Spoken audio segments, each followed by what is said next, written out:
Relationships are fundamental to our lives. Our brains crave connection. Oxytocin is released when we hug someone we care about, or we share a laugh, or we have a heart-to-heart chat. It seems like it's the optimal potential to promote health and happiness.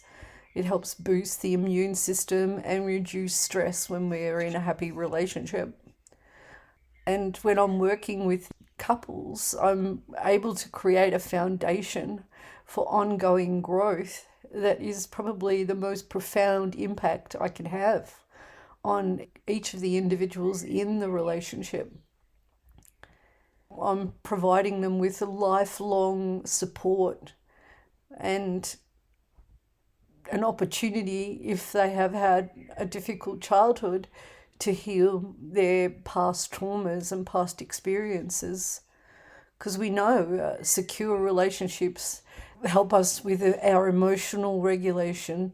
They help us to have a strong sense of self. People who are in relationship feel much better about themselves, and it enhances your trust in life, in each other firstly, and then just in life.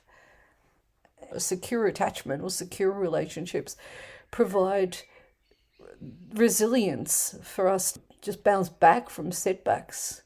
And it also helps people to become effective parents, because their skills, their emotional or their relational skills, don't just affect the relationship they're in, but it also means they're more effective in communicating with others as well. And they can maintain healthy boundaries, not just with each other, but with other people in their lives. And the support that good relationships offer. Can you share a personal or professional experience that highlights the importance of effective communication in relationships and learning how to communicate more? Can you share a personal or professional experience that highlights the importance of effective communication in relationships and learning how to communicate more effectively? Okay, sure. So this is a couple that was becoming emotionally dysregulated, and they needed to learn how to regulate their own emotions before they could have a effective communication. So Anne gave Michael an ultimatum. I've changed the names, obviously. Gave Anne and Michael an ultimatum to go to couples therapy because he just ignored her for almost a week. He was just saying the minimum amount to her to coordinate, the care of the house and, other things they were responsible for. And so she was feeling super insecure, and she had a lot of her own issues. She was needing validation and assurance, and she wasn't getting that from Michael.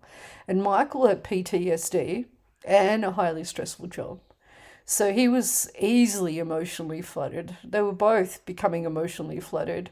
And every time Anne tried to express something, she was always coming across as defensive. And defensiveness just doesn't work in effective communication. I can talk about that later.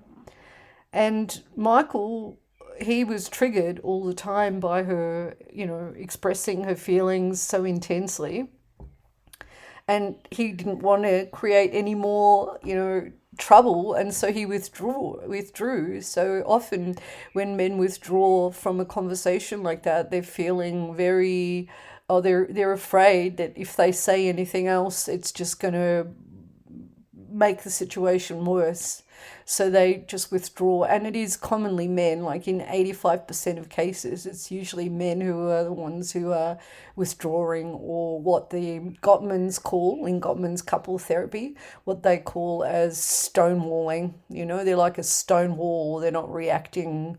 And so, of course, Anne was becoming more frustrated and more insecure and feeling very alone. And of course, when they've both flooded like that, it's impossible for them to be able to respond calmly, to situations, to problem solving, to explaining their stance. So it commonly led to, an escalation and arguments and regretful incidents.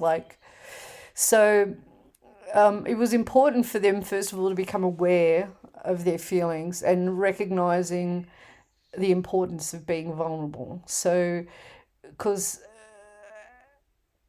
once they became aware of their own feelings, and they recognized the importance of being vulnerable and sharing openly how they were feeling, and felt heard enough to have the courage to acknowledge her insecurity. And Michael was listening and acknowledging the hurt and insecurity that Anne was feeling.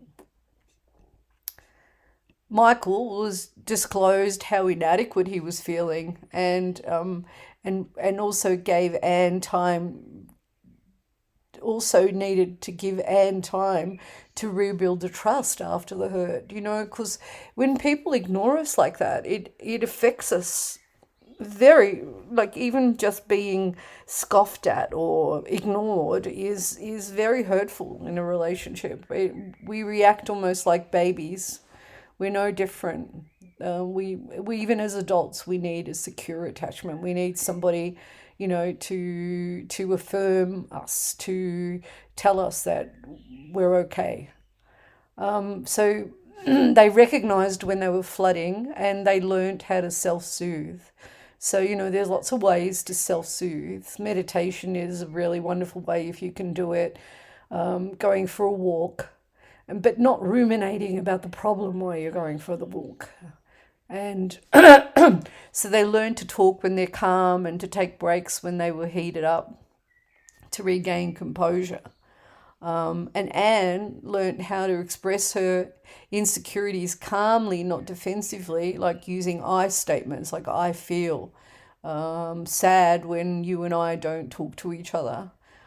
Can we please sit down and talk about something that's very important to me? So Michael started to let Anne know that when he needed time out. And I think that's really important with stonewalling.